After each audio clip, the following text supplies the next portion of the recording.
everybody, this is Chucky from the Clico Brothers again.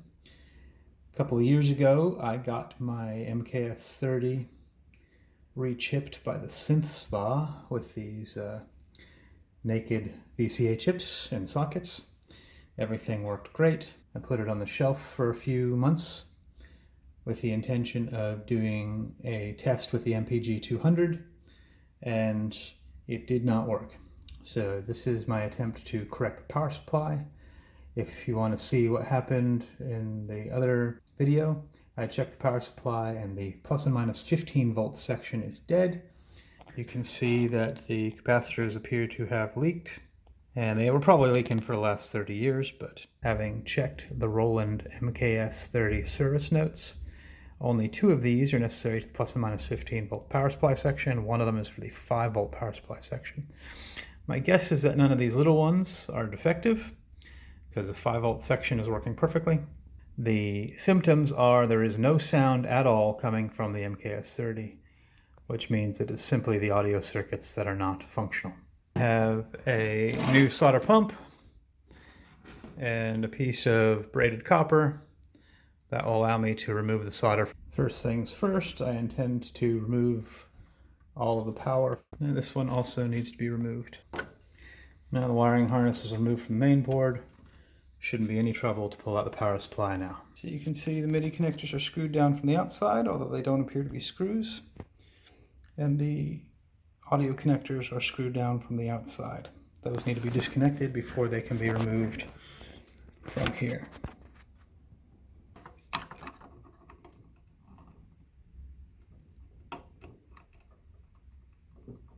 This is one of the capacitors that need to be changed. This one and this one. Okay, I was able to desolder all the giant capacitors from the power supply. ESW CE certified 4700 microfarad 35 volt capacitors made in Japan.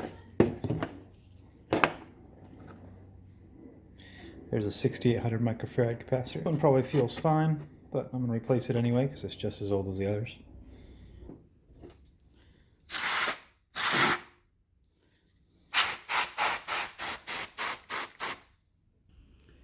Yeah, it's either really burnt or it's just really dirty.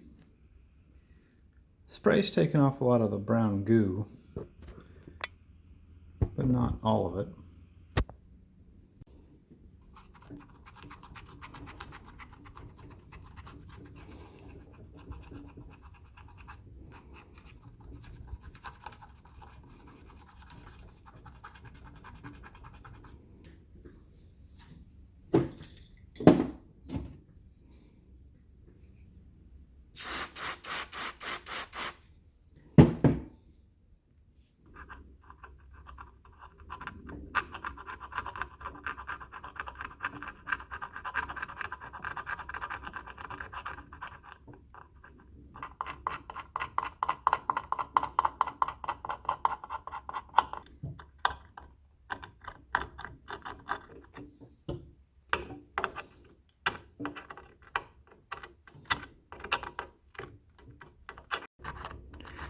If you're going to go through all this effort, you might as well do a good job.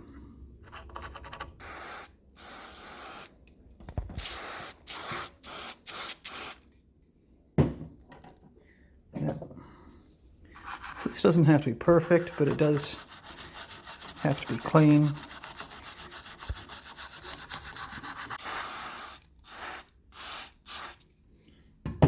There's this.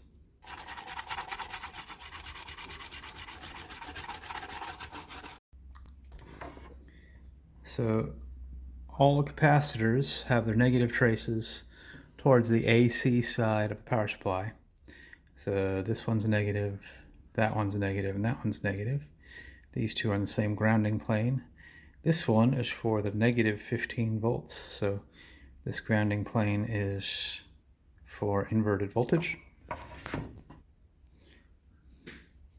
Here is my new capacitor. There's a negative trace. Gonna put it in from this side. So it'll go in like this. A little bit of fresh solder on the pad. That'll make it easier to catch.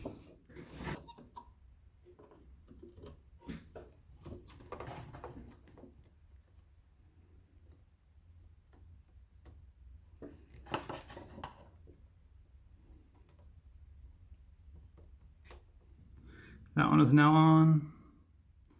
That one is now on. They can be cleaned up, but they're not shorted. So there you go.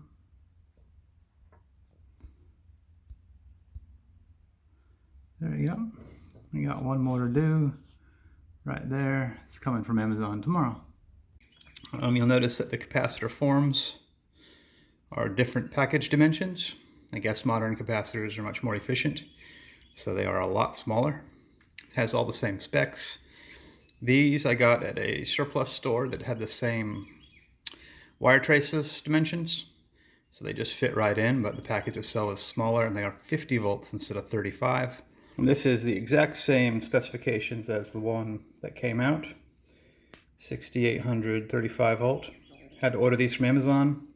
Cheapest I can get was $5 for 2. Okay, so I checked all the capacitors and all the traces. I still do not have 15 volts coming out of the connectors to the synth. Plus and minus 15 volts are not happening. All the taps on the transformer are working, so the transformer's fine. I do a little schematic searching to figure out what this middle set of chips are and what they should be reading. So I special ordered the power transistors for the MKS30 from China, and here is a brief unbagging.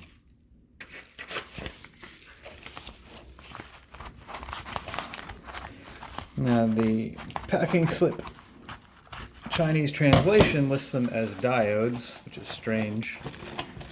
They're obviously not diodes, which is good. Let's find out if they're the right numbers. So one should be a D880. So there you go, there's your D880. Y. B834, so there you go. So the second package had replacement voltage regulators. And these are the exact same part number that is in the MKS30 power supply. And I believe the power supply is outputting correct voltage, but I'm not positive of that because I haven't removed this chip to test it out of the circuit. In any case, if it still doesn't work after changing the transistors, then we will change the voltage regulator. And again, we got 2 for the price of 1 from China. These are the positive and negative voltage transistors and voltage regulator for the MKS30 power supply. Based on all the testing in circuit of the power supply, these are the only suspect parts left. Okay, I've removed the power transistors from the MKS30 power supply. We are running out of daylight, so there's not going to be any more video tonight, but there's one there, and there's one there. They had little plastic, what feels like heatsink compound, but it's plastic, so I'm not quite sure what it is. Maybe it was a sticker that held it in place during manufacturing. But I'll be sure and put these back with some extra heatsink compound in place. So there's a new 834 transistor in place. I just used a set of pliers to bend all the legs down at the same angle as the original. And then I will screw it in place with the mechanical holder while I solder. It's as simple as dropping it in place. The new D880 is ready to solder in. And there are the new transistors mounted in place. There's a new chip. It's all soldered in. There's the new capacitors. This chip there is a voltage regulator. I also have 2 new power transistors. Not sure what it was, but it looks like from the photograph that one of the pins on this voltage regulator is burnt. And it could be that little capacitor you see there. It says that one there. Could be that this capacitor is suspect because there's a lot of capacitor juice leakage there. Maybe it was shorted, maybe it's not. Right now, everything is as clean as I'm willing to get it because this is me touching minus 15 volts. There it is. There's minus 15 volts in the other connector, and there it is. This is positive 15 volts. There we go. And again, there's minus. So it's 14 point something. 7. So So I didn't break anything there. That's 11, which is high. This is +5, which is going through the regulator. And that's 5. This is 7. Right. And this is 5. And 5. Can't see anymore. Yep. There's a third 5. Yep. And 0, 0, 0. +15 and -15. Perfect. So here's a chip that was removed, and these two pins on the end are corroded and highly discolored. If you like these videos, please like and subscribe to the Cleco Brothers YouTube video channel.